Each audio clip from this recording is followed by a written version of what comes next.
ดีทุกคนมื้อนี้เฮาสิมากินต้มมาม่าน้ำตกหรือเปล่ารสหยังวะก๋วยเตี๋ยวเรืออ้อก๋วยเตี๋ยวเรือหมู แม่แล้วเขาจะตามมาให้หรอกก๋วยเตี๋ยวหมู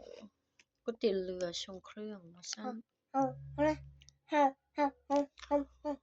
ก็ดำให้ในเกินผัวต้มให้นะคะก็ดำให้ในเกินเราก็ดำให้ในเกิน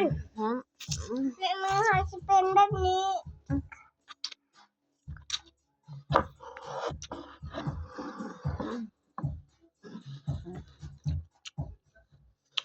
แซ่บ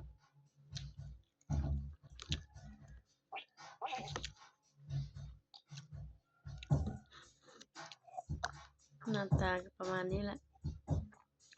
น้ำบวชก็ดิไปบวชน้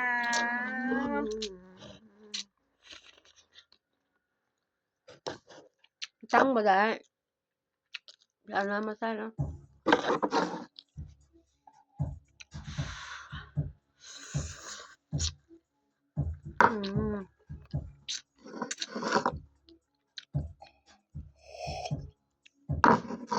แม่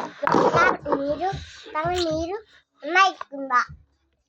ตั้งบ่ได้มันล้มดมแค่ดีบะต้องไปเอาน้ำมาใส่ก่อน